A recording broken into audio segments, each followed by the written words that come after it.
Hey everyone, quick little announcement from Fishing the DMV. Our Weekend Warrior membership on Patreon is nearly full. There are only 22 spots still available. Once these spots are gone, they're gone, and the Weekend Warrior tier will be closed to the general public. All members will be locked in indefinitely at a fantastic price point, and they will get all the benefits that they have today, plus any new benefits and discounts that will be added in the future. All Weekend Warriors will receive 5% off their orders to Jake's Bait and Tackle, 10% off their orders to Tiger Crankbaits, 10% off their orders to Catoctin Creek Rod. They'll also gain access to our private Facebook group community, loads of members-only content. And in 2025, there are going to be tournaments that will be given a massive discount specifically to our Weekend Warrior members. Plus, if you sign up for the year right now, you will get 8% off your already fantastically discounted rate to join the Weekend Warrior program. Link in the episode description. Thank you. You're listening to Fishing the DMV with your host, Thomas Ahrens. Fishing the DMV is brought to you by Jake's Bait and Tackle, located in Winchester, Virginia. If that doesn't get you jacked up, I don't know what will. Good evening, everybody. Welcome back to Monday Night Live. I apologize. It's been a couple of weeks since I've been able to do one of these. I have had a fishing show that I had a booth and I was streaming from for the last 4 weekends in a row. I finally have a break, and then I'll be back at Augusta County, packing the whole setup and heading to Augusta County next weekend. I think we have 3 more shows that I'm live streaming before I can actually fish, which is kind of cool. But this is kind of the part about getting bigger. And wouldn't you know it, I was going to have a lighthearted stream, but then last week there was an article that dropped and you all messaged me. And I was going through it and I realized some of this is above my pay grade because it's not the species that I hold as absolute dear. So I don't have the background with it. Maryland dumped is probably the wrong term, but they brought to light their findings when it came to the Northern Snakehead. And so what I did is I re-uploaded a great episode we did with John Odenkirk, who was part of the Snakehead Task Force Ground Zero when this whole thing went down, to kind of have a variant of opinions. And then I decided I thought it was really cool to bring on this guy. I'm just going to bring him on right now. The man, the myth, the legend. Steve, thank you so much for coming on. I really appreciate it. Hey, thanks for the invite, brother. Happy to be here. Yeah, that was an interesting couple articles that they dropped.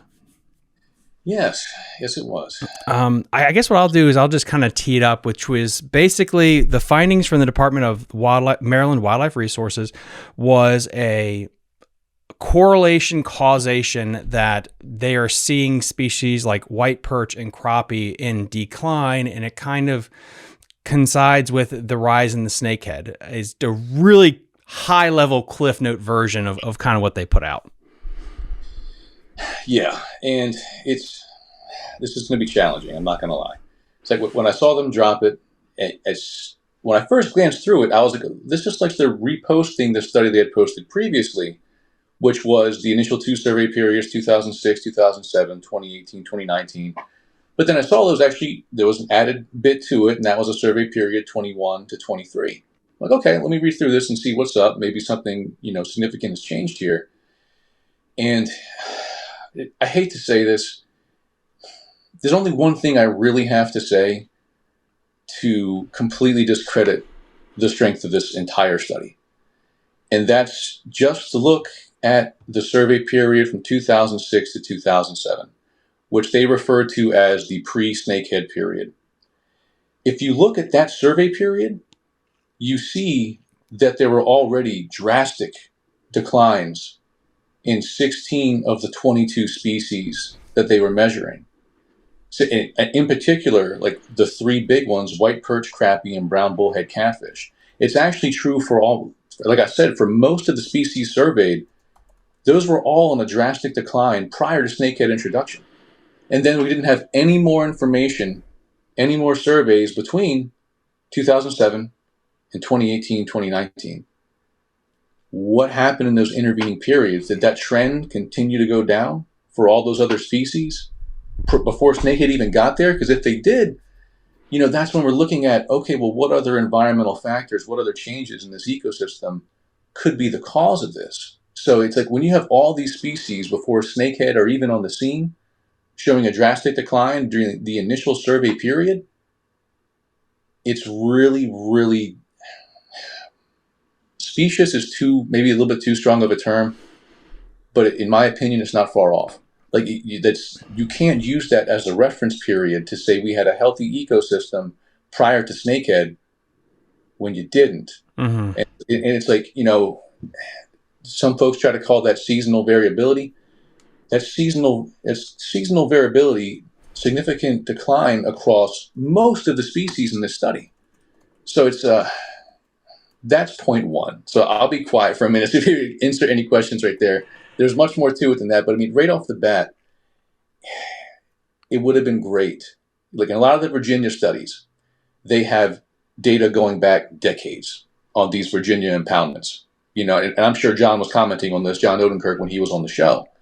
And they have clear data about what the trends were prior to snakehead ever got there. And unless I'm mistaken, what have they found? Their primary forage species, like bluegill, sunfish, they haven't gone down since snakehead introduction.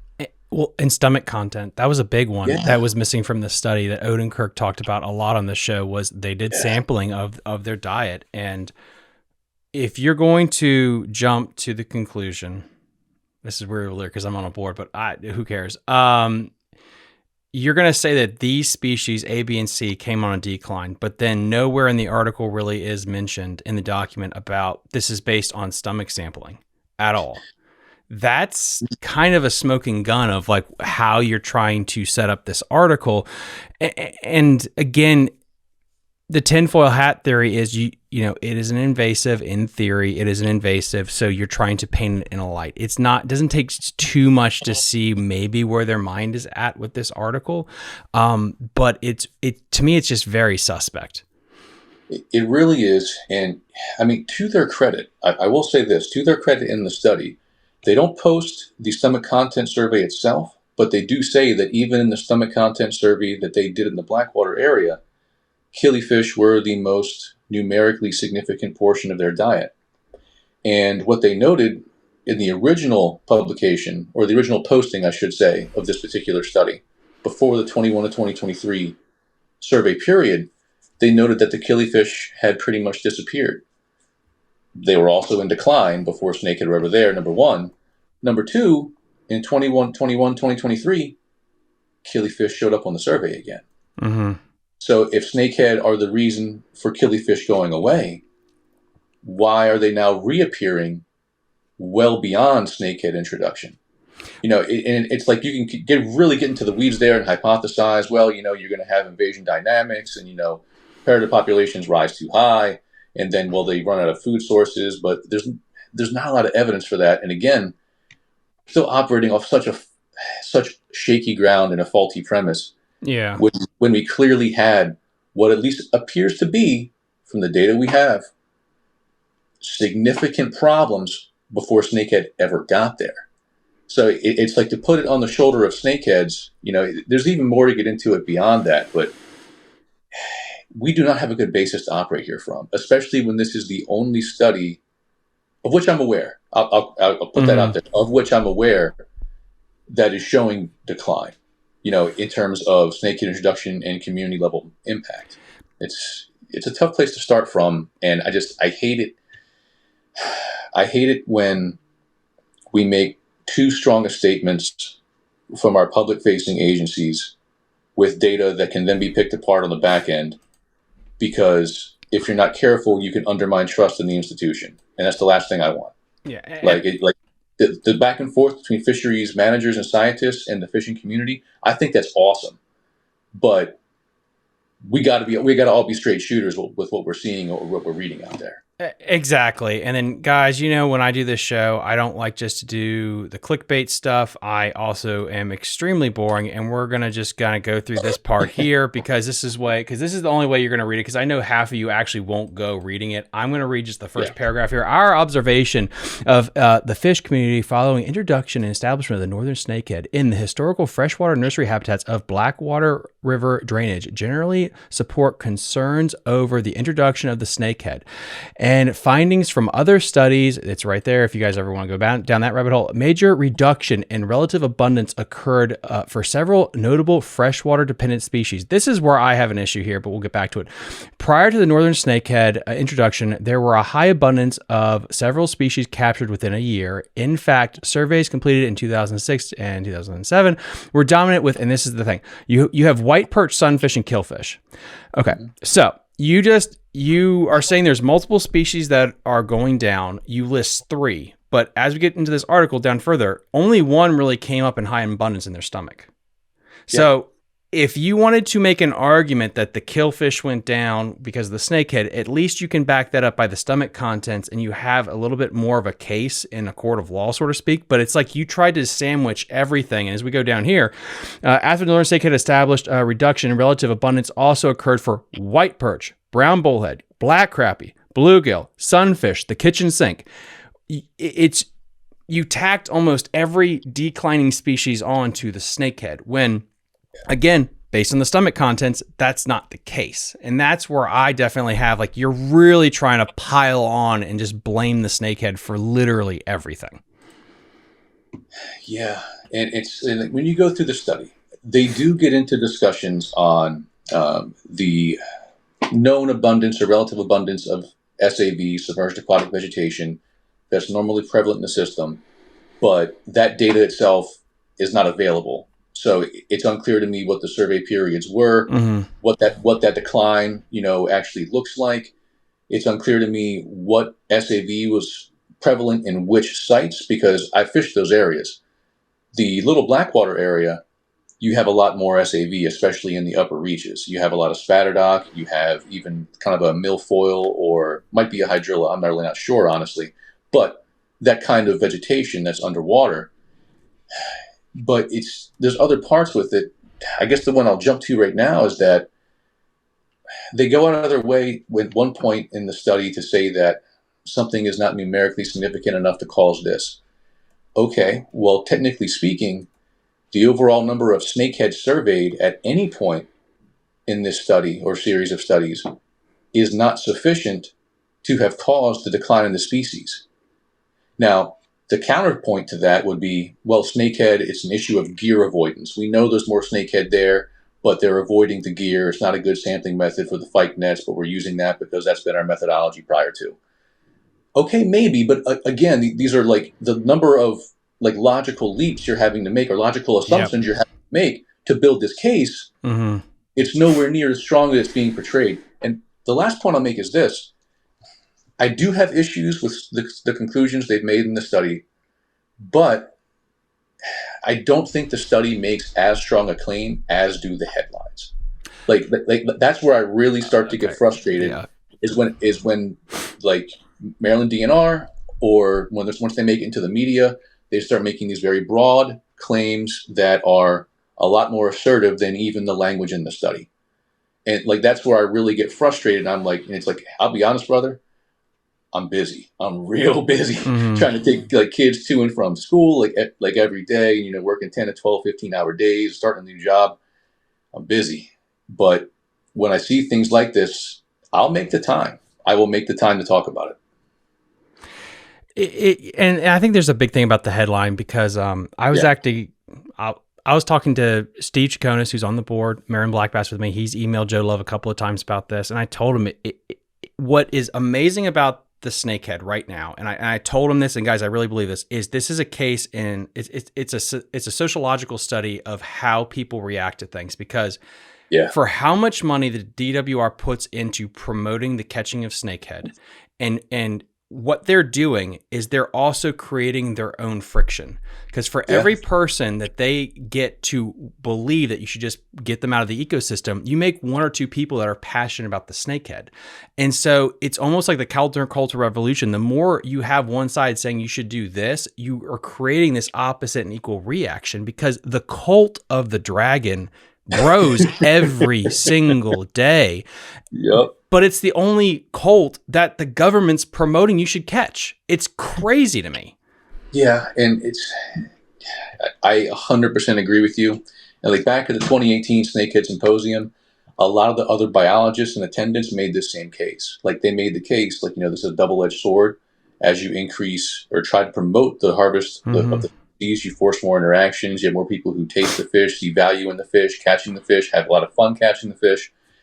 And there was actually, I won't name him because I don't want to give him any grief, but there was a fisheries biologist at the end of the symposium who basically said, if you're not careful and you try to make this issue bigger than it actually is, and then down the line, people realize that it's not. Like if you tell everybody these are voracious killers that are out there killing everything for fun, and they eat just to eat, and then people go on the water and they find out very quickly that's not how snakehead behave. Over time, there's going to be an issue of trust. Like you're going to pay for that on the back end eventually. Like that's one of my biggest concerns right there. I mean, the other part of it, which I have to jump into now, in the 2021 to 2023 survey period, they actually surveyed or collected even less snakehead. So if you're going by these statistics, snakehead seem to be declining, which matches my anecdotal experience and reports I have from others fishing the area, as well as they surveyed blue cats for the first time during that period. But I also have photos going back prior to even that 2021 to 2023 survey showing plenty of blue cats being caught in the system. And it's like I was on a live stream with a commercial fisherman on the Eastern Shore who was telling me that this past year he was pulling up 10-pound blue cats in the Transquaking River, gutting them, and finding 2 to 3 pound snakehead in the guts of these blue catfish. So it's like, this is where we get into the weeds of, I know snakehead looks scary. They got big teeth. They're a great marketing tool, right? Like if you're out there trying to generate interest and, to promote fisheries management, this is a great marketing tool. But if the bigger issue in the long run isn't going to be a fish that tops out at 15 or 20 pounds, it ends up being a fish that tops out over 100 pounds. And, it's not this opportunistic feeder who's not voracious and ends up being the bigger threat is this other fish that is actually voracious, that eats not only live prey, but also eats vegetation, clams, mollusks, crabs in high numbers, wood ducks, other fish, rockfish. Like, we're focusing on the wrong problem. And that's just the fish, right? Like, the bigger issue really is our management of the ecosystem as human beings, and our impact on this. But like the way we just kind of like focus in on snakehead to the expense of everything else that's going on around us, when this is the only study that I'm aware of, again, that I'm aware of. If I'm wrong, fine. This is the only one that they're saying has caused these community level changes, and the evidence for it is this week, and we're still pushing it. I got a lot of problems with that, man. I was lucky. I'm getting a degree here, basically, in fish surveys because I get to do, for this year, guys, as you probably know, I'm doing all the Virginia biology reports for every region of Virginia, and Odenkirk was one of them for the Potomac and the Rap. And he talks about this, that there are so many variables that go into when you shock because you have a window, and unless that biologist puts in an asterisk that there was a high water event, there was too much cover, it will adjust your studies. And he even said, and you guys can watch this when this episode drops in April, when he went to Aquai, he said like snakeheads were down one year, but it's also that was the most SAV they ever had. And he said like, yeah, this is probably an outlier because we couldn't actually shock. So when they say that, okay, we couldn't record the snakehead when you don't have good data for bass, is that because the population are down, or is that they just did a bad job shocking? Because I really believe that the snakehead are insanely intelligent, and this is just my tinfoil hat thing, because they are already doing things that we didn't think they do. I have friends that have caught them on a drop shot in 10 feet of water on live scope. They aren't hanging out where they have been bow fished a lot. I think they understand the pressure and they are adapting to that. And so if you're shocking an area that is notorious for snakehead, for better or worse, that doesn't mean they're going to be there when you show up, and that will reflect the numbers. I still think they're in abundance to an extent. They're just getting smarter. That's exactly my experience. The one that comes to mind is, again, the Rappahannock. I was fishing a tournament down there the one day, and I hit the shallows like you stereotypically would for snakehead. I was hitting the pad fields. I was hitting the spatter dock. The submerged timber right along the shoreline. Didn't see a fish. When I come back out of this cove, it's an outgoing tide. I'm like, you know what? Let me check this point right here. Other predatory fish will stack on a point on an outgoing tide. Let me check it out and see what's on this drop off. I proceeded to waylay those snakehead, one after another. And that's not stereotypically where snakehead hang out. But the Rappahannock, if you don't know, it gets heavy bow pressure, especially down around Port Royal. So even if it's not an issue of intelligence, I agree with you, to be clear. I think like within the fish realm, snakehead are very intelligent creatures. But even if it's not intelligence, it could just be an issue of natural selection. Mm-hmm. Like those fish that tend to more so relate to secondary channels, and instead of hanging out in 1 to 2 feet of water, are hanging out to 3, 4, 5, 6, 8 feet of water, they're going to have higher reproductive success and survivability than will those fish that are genetically predisposed to hang out in shallower water. So whether it's intelligence or whether it's just kind of natural selection and adaptation, there's something going on there, because I think we'll learn more about these fish as time goes on. It could be that they're relating more to deep cover than really I've ever known, because I cut my teeth in the Blackwater area. Deep water in the Blackwater area is around 3 or 4 feet. It doesn't get much deeper than that in most of that area. So I honestly, that's the other part of it. We still have a lot to learn about this species. How long would you believe that they've been here?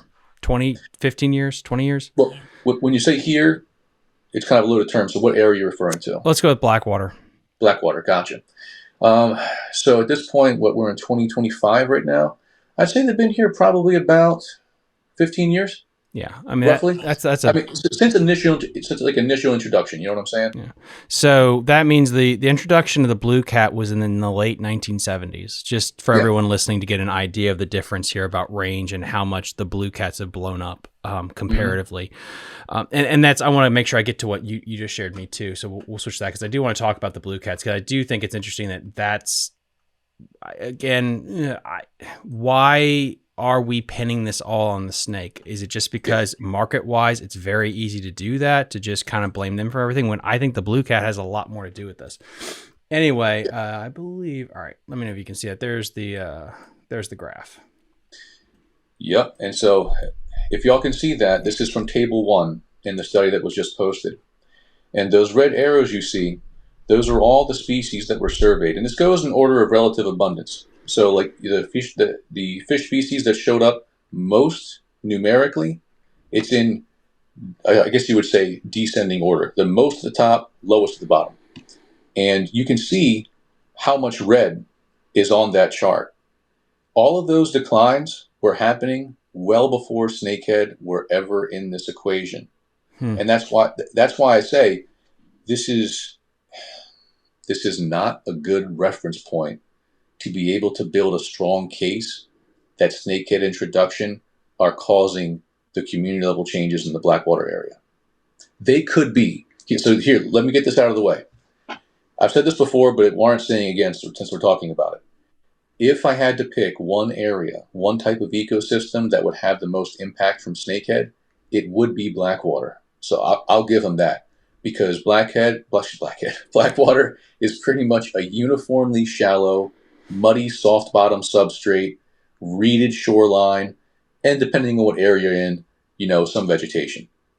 And historically does not have any major dominant established top tier predator. Striped bass move through the system, but it's an estuary. It's not an area that resident adult striped bass go to hang out. Like that's not what happens there. So if there were one area in all of the DMV that I could say, snakehead could do some damage, it would be this place. But look at those red arrows. Look at those numbers. Look at the drop, especially from the first species on that list. Look how much it dropped just from 2006 to 2007. Mm-hmm. When you see that level of change before snakehead are ever in the environment, you can't make a strong case that snakehead are the reason that declines are happening.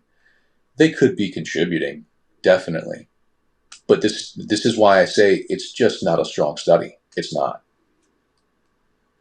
Yeah, and guys, I know we got a bunch of questions. I'm gonna get to all of them here. It's And what's interesting is that water quality and talking to river keepers, at least in the Shenandoah Valley where I'm from, and what happened there with the DuPont scandal that just nuked the river for so long. Mm-hmm. Is it kind of like the here's another spicy topic. Is it kind of like the Manhattan topic where it's like it might be a problem, but no one wants to touch it when it comes to the water quality issue? That's a big part of it. And what we end up circling back around to as we follow this line of conversation is the fact that snakehead don't have a lobbying group. Even trophy catfish have an established lobbying group. They have professional organizations dedicated to that particular type of fishing. But even beyond fishing, where you really get into the big money, is when you start talking about agriculture, when you start talking about factory farming of like chickens, poultry, different types of livestock, when you get into whatever it is, chemical plants, water treatment plants and all of their discharge, improved surfaces, increasing runoff. And I'm not saying all of this is relevant to the Blackwater area. I'm not, because a lot of the Blackwater area is unimproved and fairly well preserved. But in the larger conversation, that is what we need to be talking about is things like, saltwater intrusion, just general degradation of these estuary type areas, these headwaters, the destruction of wetlands, sedimentation, silt, there's so much that goes into this. And the degree to which we scapegoat snakehead is the degree to which we actually fail environmental and fisheries management. Like, that's really what it comes down to here. They're easy to point the finger at because there's no established wealthy group to point the finger back at the finger that's pointing at them. That's kind of what it comes down to in our system. You either have the money or you don't. That's kind of how things usually shake out. And I also think this is the one species that they feel like they have a chance of getting under control, because there is no way in hell, in God's earth, they can put the blue, and I'm just going to say it, they cannot control the blue cats. I have had David Sikorsky. I had Mr. Gary on, who I think he's with New York now, and I asked him, what tonnage of blue cat do you have to get out of the system to create a significant impact? And they can't give you an answer because they don't know. So at that point, it's a lost cause. You do the best you can is the argument that they would have, but with that, you're not. The way snakehead reproduce, the way it's visual, the way they do it, I just truly believe they feel like this is one species they could potentially win at. But I still think that's suspect as well. Yeah, it's you could do something with it. So I'll say this, to give them, again, some agreement here from my side. It is documented in the literature that the combination of heavy rod and reel pressure with heavy bow fishing pressure can reduce a snakehead population to the point where they don't show up on surveys anymore. That's been documented. Now, if it's an interconnected waterway, you have to do that forever, right? Like if you're talking about a pond, an impoundment, if you want to use rotenone and just bomb that place and kill everything in it and start fresh to get the snakehead out, you can do that. But once you're talking about interconnected waterways, in this case, we're talking about an estuary, you can't do that anymore. Like, that's not a viable solution. And I mean, I'll say this, even then, especially in the Blackwater area, and the biologists know this, and I will sympathize with their struggle in this regard. It's difficult to survey in the Blackwater area. I know a lot of folks have that question, instead of using fight nets, why aren't they using electrofishing equipment? A couple reasons. One, as I'm sure John Odenkirk said, snakehead are actually pretty resistant to electroshocking. Mm-hmm. Not immune, but they're tough fish. Two, Blackwater, because it's so shallow, if you're not careful and you're trying to take an electrofishing boat through a certain area, that pal's gonna end up buried in the mud and the sand. Because, especially on a low tide, you can get caught in there. Guys get caught in the Blackwater on kayaks on a low tide. So even surveying the fish is difficult work. So, I mean, I'll give them that much, definitely. All right, here's a hot question. Brandon says, so you don't think they should do anything about the snakehead? So good question. My libertarian answer is, if you're going to throw, let's say, $3 million at that, and you can't make a dent, could you put that into the restoration of boat ramps, better facilities, better education of promoting outdoor? Again, it's just like, if you're going to throw the money, can you actually fix the problem? Or is it that you get a federal stipend to do this and you need to make sure it's an issue so you keep getting that money? That is that. Go ahead and cut the video. Cut the video. Cut that out and put that on loop. Yeah. I mean, real, it's like, if it was legitimately a problem that could be solved, we can then have a different argument. But if we can never get the answer of can we actually fix it, and then we're just going to do the emotional debate of like, should we not do anything? It's like, well, if we're resuscitating a dead corpse, like, yeah, we're trying, but there's no point at the end. As pessimistic as that sounds, don't transport them anymore. But on the same token, like, again, so guys, I live on the Upper Potomac. Flathead got dumped in here. They are the absolute mega predator. They're more of a predator than a snakehead or a blue cat. They're crazy good at predators. Mm-hmm. Once they're in here, we're screwed. We can't get them out. But don't transport them anywhere else either, is kind of like my viewpoint on that. Again, just my viewpoint here. And that's where, even as me, like Mr. I love snakehead, right? You shouldn't be spreading the fish, especially into new environments where they don't exist, where you don't understand the variables. You could have a sensitive or endangered species that's in there, and the conditions could be just right that the snakehead will have maximal impact. So, I don't recommend that. Now, that being said, going back to the gentleman's question there, it's like, should we do something about it? Inherent to that question, aside from the points you already made, which are excellent, is what should we do in light of how much value can these fish provide? Like, they're here now. You're not going to get rid of them in an interconnected waterway. You're just not. So how much value do they have in terms of recreation, in terms of table fare, in terms of just another fish for anglers to both target for fun, target for sport, and bring home to the family to eat? So it's like, you want to eliminate this fish that is arguably, I think it's pretty safe to say in freshwater, this is one of the top 3 eating fish anywhere I've ever had. Mm-hmm. Like, they're super easy to fillet. Most of their body is meat.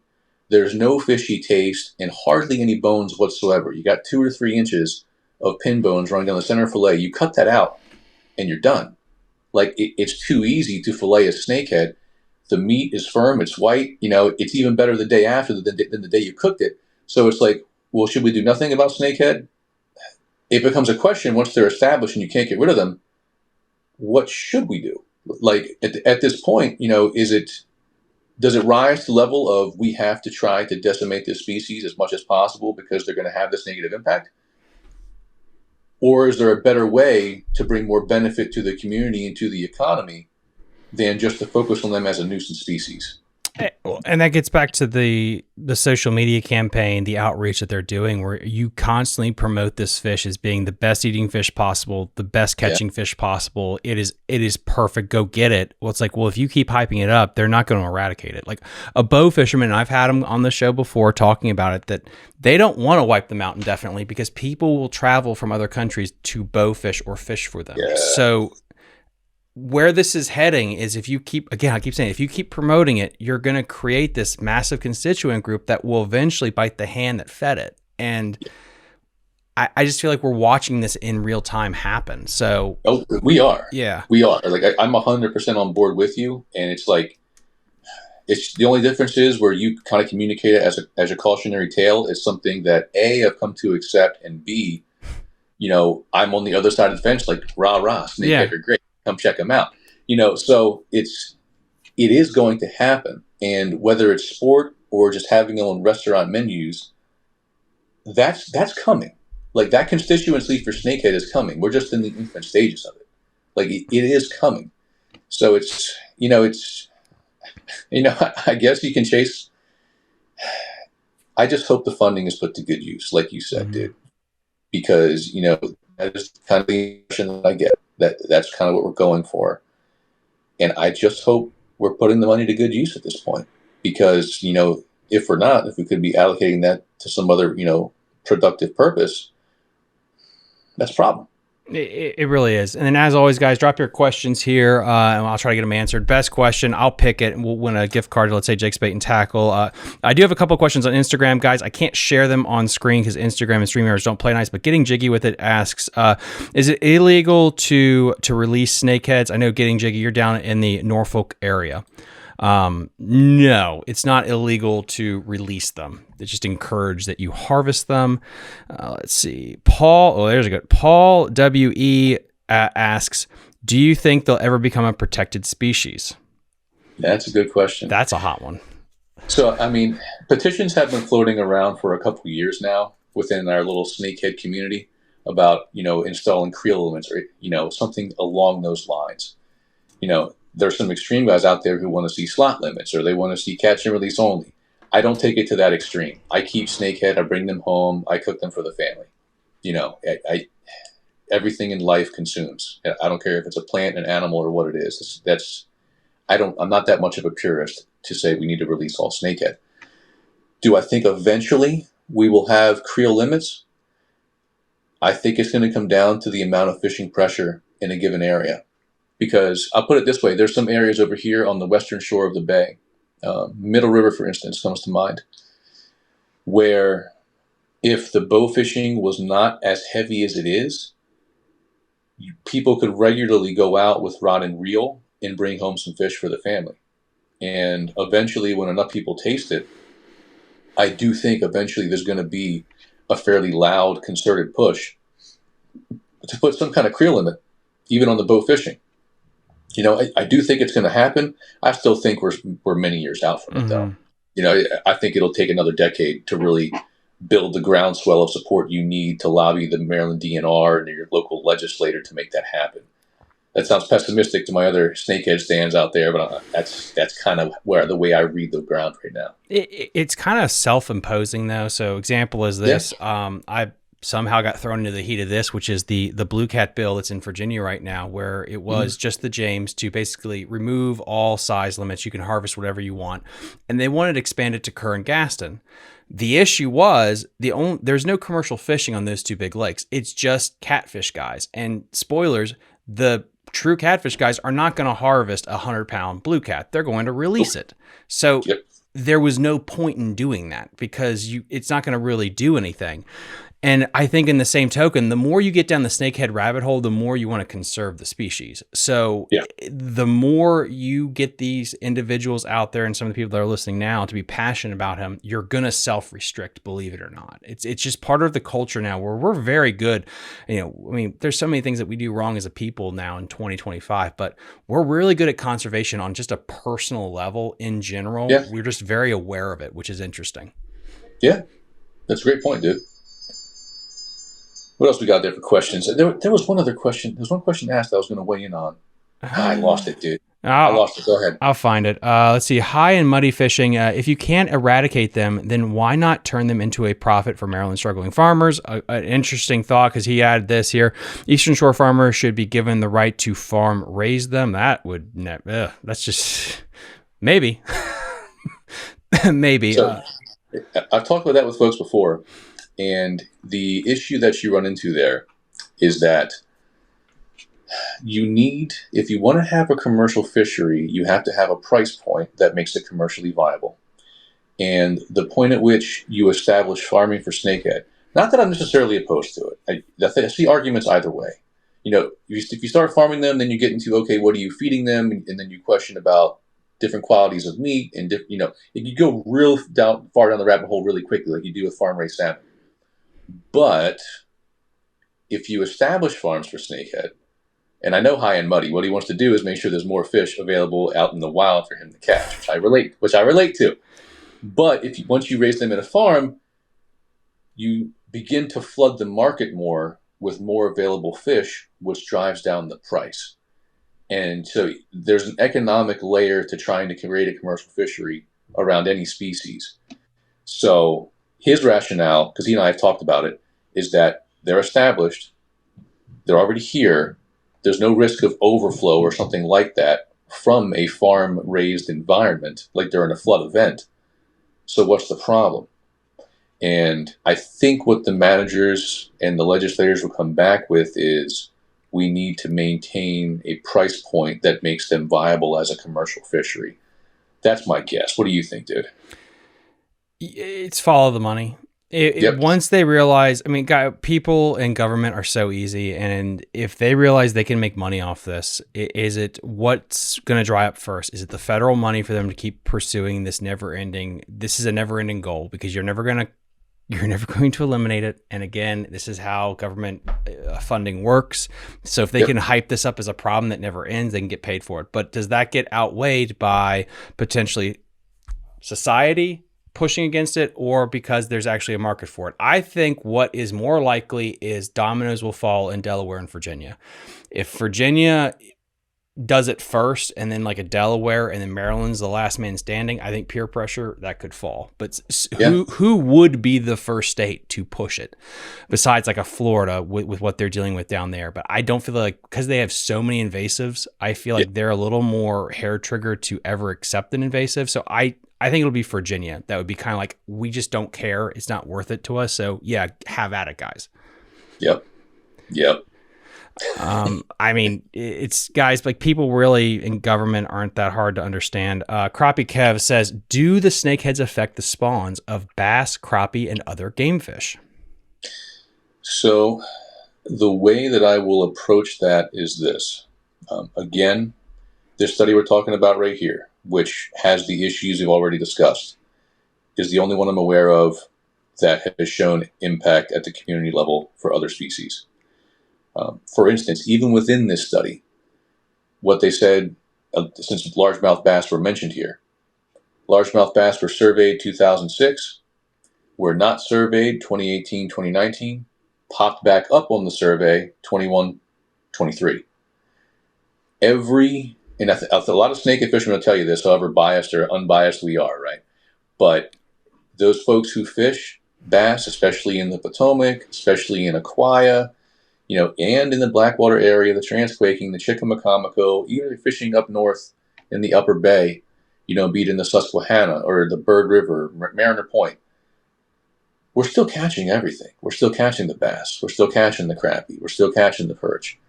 It's determining true relative abundance is a hard game. Like Tom already said here, you're dealing with what's the water level, what's the tide, what's the temperature, air and water, clarity, depth. There's so much there's so much that goes into actually analyzing data to get back quality information. What I can say is what I've already said, that I've never seen snakehead preying on any other species that was in a bedding mode, in a spawning mode. I have seen many other species destroying fry balls.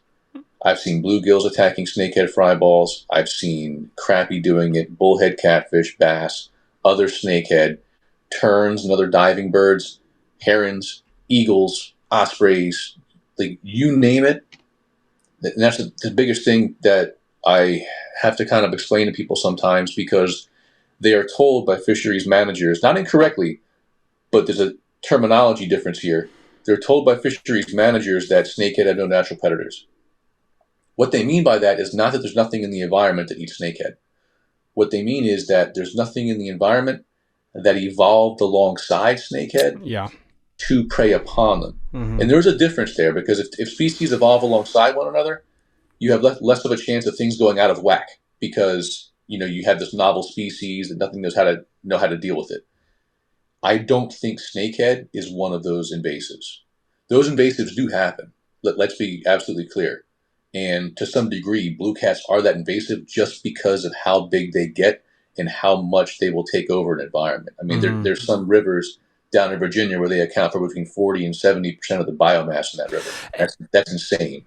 And that's what's fascinating, is it doesn't seem like that is the snakehead's MO. Example of this would be like a muskie. If a muskie was an invasive species, you're not going to get the biomass of 42% with a muskie. It's just not what they do. The same thing with the snakehead, it seems like. Yeah, I mean, I think, honestly, and again, I think there's exceptions. There could be exceptions to that rule. Like if you put them in their prime environment, like a Blackwater, right? I'll circle back around to this.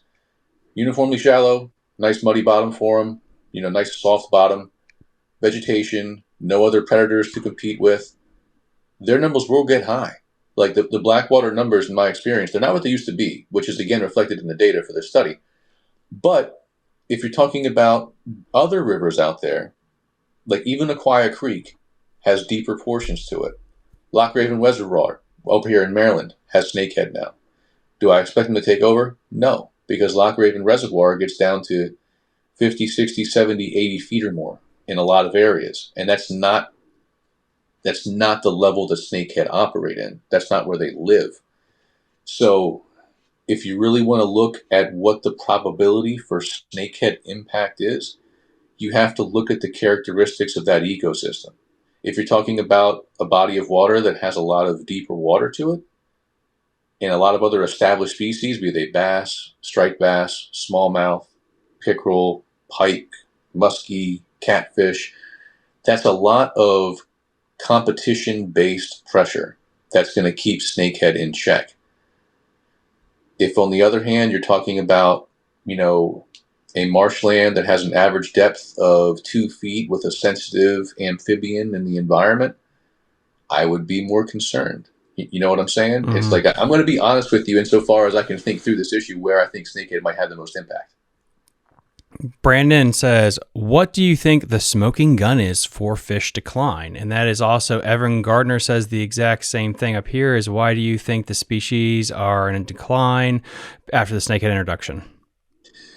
That's a great question. But remember with that question, the graphic that Tom had up earlier, that almost all the species surveyed, I think what they said in this study, double check me. It's online. Y'all can double check me. It's in the episode description, by the way, guys. Yes. Links to the articles. I believe what they said was that 19 of 22 species surveyed saw a decline after snakehead introduction. Guess what? 16 of those 19 were already in decline prior to snakehead being there. Now, if we had that intervening data from like 2008 to 2017, and we saw that those other species prior to snakehead introduction had stabilized, and then they started going down when snakehead came in, then we have a much stronger case to say that snakehead were the cause. But if they're already in decline, you can't make that deductive conclusion. But since the question was asked, what do I think caused it, or what do we think caused it in the Blackwater area? My honest answer is I don't know for sure. I really don't, because there's too many variables to consider. But here's one, for instance, because I fished the Blackwater area pretty extensively. Even as a kid, I used to go out there on the perch runs with my dad back in the day. Blackwater, because of the saltwater intrusion and because of the landmass itself slowly sinking, you can go there and if you're not careful in your kayak, you will end up on top of tree stumps under the water. And they'll scratch your hole up too. Barnacles, there's enough salt in there for barnacles to grow on the tree stumps. It's rough terrain to rake your freaking kayak over. But I say that for this reason. The overall, if you want to say topology, the expanse of Blackwater, the way the river runs, that's all changed over time. That's why they actually built what's called a weir, W-E-I-R, to try to control saltwater intrusion from the northern reaches of Blackwater. To some degree it was effective, to some degree it wasn't. But if you're having the water itself, the vegetation is changing, the trees and the other vegetation that were once in place to shore up those shorelines are no longer there. And those particular types of vegetation, just like with vegetation anywhere else, there's certain species that have evolved based on that vegetation. So it's like we're talking about redfin pickerel and sunfish that have largely disappeared. Okay, but A, they pretty much disappeared before snakehead ever got there, and B, what have these environmental changes actually? What's the cascading effect? Like, what did they use that for? Did they use it for refuge? Did they use it for spawning? Did they need it at all? We don't know. So it's like, I wish we had more data. Like, at the same time of me saying that I don't think they can use this data to make confident conclusions, I can't either, which is why I'll say again, snakehead could be one of the factors causing these declines. But the data is not strong to support that conclusion. And Brandon, I think you're the one that said it about the smoking gun. I've talked to way too many people at this point in these 3 years I've done this, and it's never one thing. As much No. as we really want it to be, it's always a death of 1,000 cuts. And when we talk about the SAV, I mean, it was, I had Brandon on who runs the invasive species task force, I guess, for Maryland. He said, like, when they sampled blue cats, apparently in their bellies, they had SAV. So you have that. You have poor water quality. There's multiple things to why SAV was an issue on the Potomac River. It's the same thing here. It's salinity levels, the striped bass. It's not just one thing. It's so many factors, and some of them are literally just outside of our control if we're talking about either global warming, water temperature, salinity factor, urban development, which is never brought up enough, urban sprawl. Yeah. Because there's too much money in it, man. There's too much money, man. The fisheries biologists know where they are on the pecking order, and I love our fisheries biologists. I want to be clear about this, man. I really do. They do great work out there with not enough funding to get the job done the way they want to do it. Full stop. But at the same time, they know if they go up against major developers who are lobbying government with millions of dollars a year, they're going to lose that battle. So at some point, you kind of pick your battles and do the best you can. Yeah, I mean, most of the people I have an issue with in the departments are the higher up bureaucracy people. It's not the everyday ground and pound guys.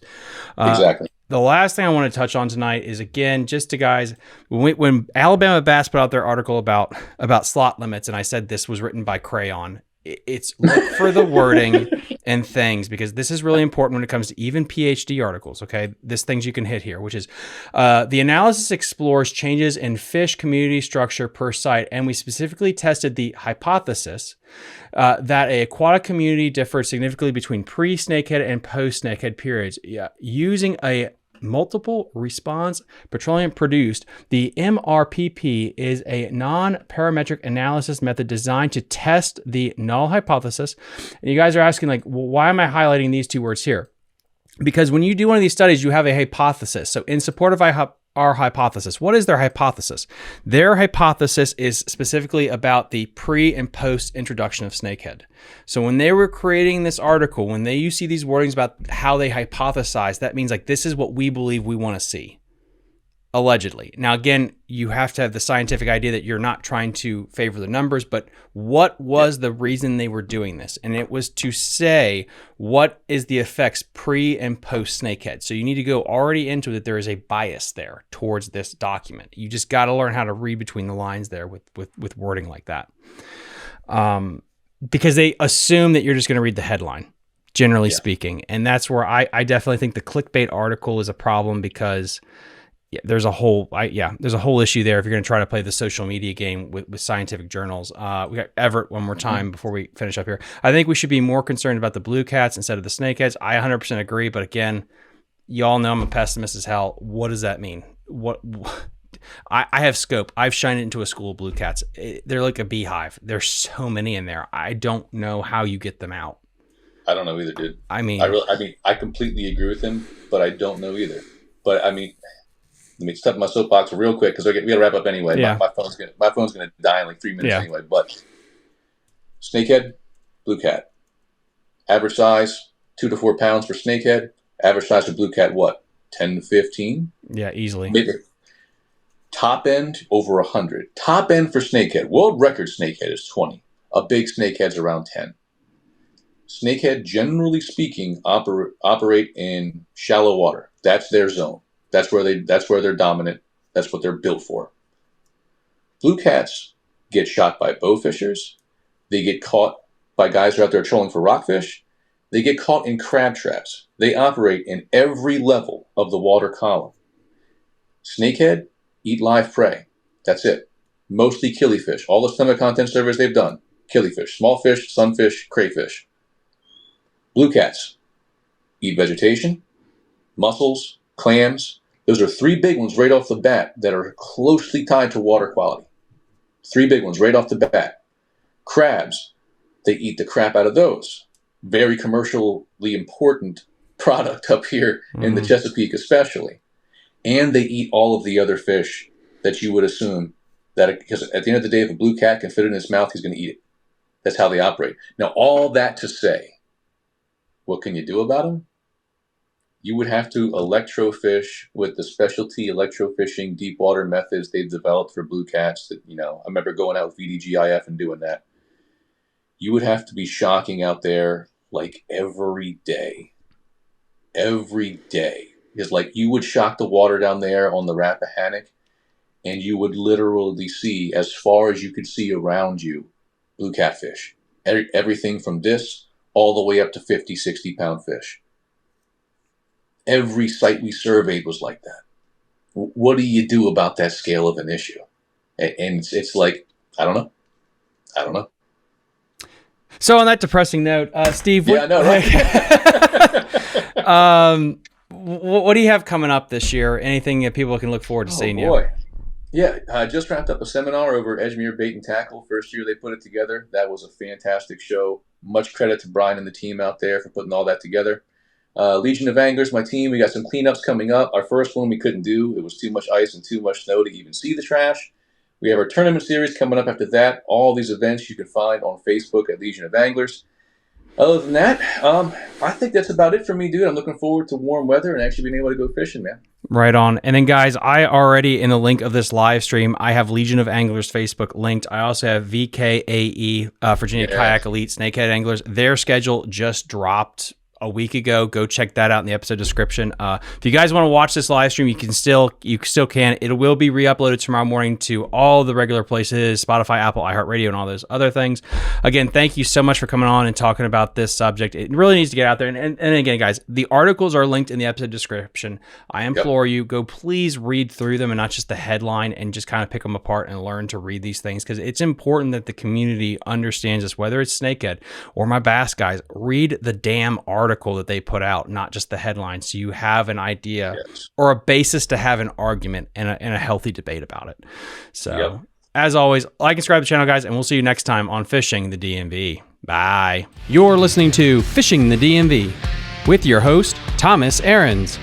Fishing the DMV is brought to you by Jake's Bait and Tackle, located in Winchester, Virginia. If that doesn't get you jacked up, I don't know what will.